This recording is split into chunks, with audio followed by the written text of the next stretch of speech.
Aya ló rán mi wá o, aya ló rán mi wá o, kórí jẹ́ ogbó kó pẹ́ láyé, aya ló rán mi wá o.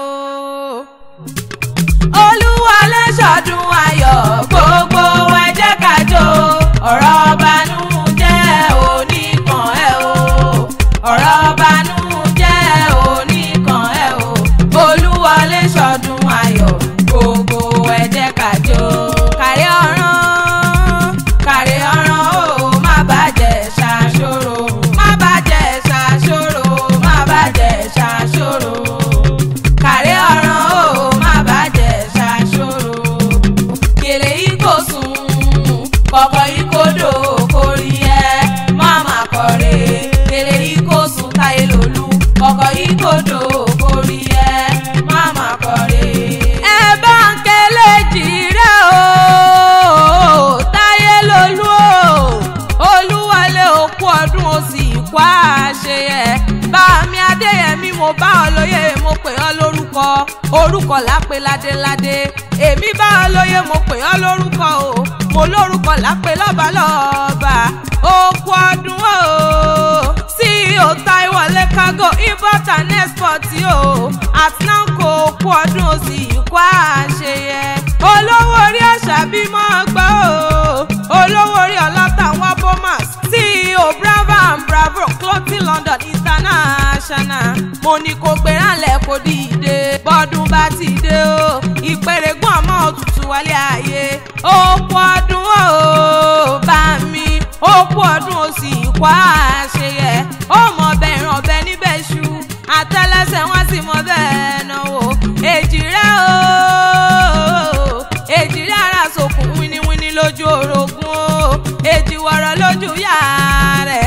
Mẹ́bọ̀ kan bá bèjì lọ́wọ́ lẹ́tọ̀ mi wá, wọ́n wá wọlé alákìsà, wọ́n sá alákìsà dó nígbà aṣọ. Bùnmi kì í bọ̀rẹ́lẹ̀ o, bá mi Táyé Lolú, bí Táyé ti lọ wájú. Mo ní rìn pẹ̀lẹ́ ní Kẹ́hìndé ní lẹ́yìn ẹ̀dùn àgbórí igi réfe réfe réfe. Òbẹ́ kìsì bẹ́ kẹ́sẹ̀ o, ó wá bọ́ ìwọlé alákìsà, wọ́n sá alákìsà dó nígbà aṣọ. Òkú ọdún o, bá mi òkú ọdún ó sì kú àṣeyẹ. Mẹ́báyà rẹ̀ ló pè mí sórí àgọ́, Àṣàbí Àdè lónìí wọ́n mọ̀ kí ọ méje mẹ́jọ. Ọlọ́tàwọn lónìí o, ó ní Òṣùpá akéwì gbéranlẹ̀ kò dìde. Wọ́n bọ̀ wá bá mi kọ́kọ́ mi, wá bá ń kárí dùnnú mi, wá bá ń kí bàbá àwọn ọmọ mi pópó ọdún. Ó lóun tí mojú rokùn, òun tí mojú rọ̀ọ̀sà, òun ò rẹ́ni bí rẹ̀ nílé ayé. Ló ṣe ní mọ̀kí ọ méje mẹ́jọ, ó lókun ọdún o, ó ló mọ̀ ní fọ́dún èyí sópin. Ó lọ́dọọdún lóró gbogbo, ó lọ́dọọdún lẹ́wọ̀ wá ní, ó lọ́dọọdún láwọn orí àwò bí ìran. Ó ní kó mọ̀ níjà ọgbà lọ́wọ́ àwa, ó lọ́kọ̀ rere ló jẹ́ o. Ó ní iwájú iwájú o, bó má sí níwájú iwájú lọ́pẹ́ bí tirẹ̀ sí. Ó níwájú iwájú ló mọ̀ lọ lágbára lọ́wọ́n bá. Ó ní Rẹ́gùsù ni mo pè o, ìrẹ̀ àrẹwà o, kàn wá filé rẹ̀ ṣe bùgbé, kàn wá kọ́ dẹ̀dẹ̀ rẹ̀ ṣe kalẹ̀ ọjà rẹ̀. Ó ló ti sọdún èyí òwú ni, ó ló ṣe tẹ̀mí sí nínú owó, nínú ọlá, nínú aláfíà ọ̀rọ̀ tó pọ̀ rẹpẹtẹ. Àṣàbí Àdè ló ní bọ́délé àwọn bàbá tó bí ọlọ́mọ. Ṣó ni máa ní ṣó bá mi Táyé Lolú, ṣó ni máa ní ṣó ń pa láwọn bàbá tó bí ọlọ́mọ. Ìjẹ̀ṣà òṣèré onílẹ̀ òbí, ẹ̀yin lọ́mọ ẹlẹ́ni àtẹ̀ká o, lẹ́ ọmọ ẹlẹ́ni ẹ̀wẹ́lẹ́. Díẹ̀díẹ̀ lóbi báwọn ròkìtì ọ̀pọ̀nlé àwọn bàbá rẹ̀. Ìwọ lọmọ olóbì kan wọ́wọ́ tìrìwọ́ o, lẹ́ ọmọ olóbì kan wọ́wọ́, ọmọ olóbì kan wọ́wọ́ tìrìwọ́. Èyí tó fẹ́ tẹ ní àwọ̀ sẹ́rù ẹ̀ ní o, èyí tí ò fẹ́ tẹ ní àwọ̀ sínú gbó. Ẹranko burúkú àròmú jẹ, ẹ̀yin lọmọ olóbì kan já sowó. Ẹni já wórópọ̀ ẹgbàá kan ni, ẹni já méjì ẹgbàá méjì. Mo lẹ́ni ijọ́ mẹ́wàá lórúkì owó ńlẹ̀ àwọn bàbá rẹ̀. Ìjẹ̀ṣà rídìí ìsáná o, ilé lẹ́rọ ọwá tí múná roko.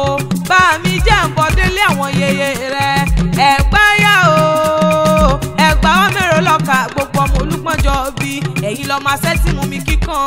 Ẹ̀gbá ọmọ yùmùyùmù, ọmọ yùmùyùmù, ọmọ yùmùyùmù lóró òkè o. Lẹ́ ọmọ Lísà bí ọmọ gbogbo àkàlà.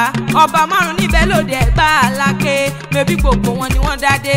Olúbàrà ọba ni, Àgùrá ọba ni, ọ̀ṣìlẹ̀ ọba ni olówó òdùwọ̀ ọba ni alákẹ̀gbọ́n kọ́sẹ̀bẹ̀ lálàáfíà rọ̀bà ní ìṣe nínú ilé àwọn yèyé rẹ ni ó mọ̀mọ́ kú ọdún ó bá mi Olúwọlé ó kú ọdún ó sì kú àṣeyẹ bọ́dún bá ti dé ìpèrèkún ọmọ òtútù wálé ayé gbogbo bí olúgbogbo tìrìgbò gbogbo bí olúgbogbo tìrìgbò kó tún wá gbó bí àwọn àgbàkàgbà kan èyí tí wọ́n fọmọ wùsàn dọ̀rùn jọ sí ìgbàlẹ̀ rẹ̀ lẹ́ni àwọlé rẹ̀ lẹ́ni ó ti sọdún èyí òwú ni ó ṣe tẹ̀mí sí nínú owó nínú ọlá nínú àlàáfíà ọ̀rọ̀ tó pọ̀ rẹpẹtẹ aya rẹ lónìí mọ̀kẹ́ méje mẹ́jọ Àṣàbí Adé lónìí ó ní happy birthday to you o ìfẹ́ èmi ti sọjọ́ bí lónìí mo wá kíkórí jẹ́ òpẹ́ láyé kó dàgbà kó dògbò kó dàgbà kó dògbò lágbára Ọlọ́run ọba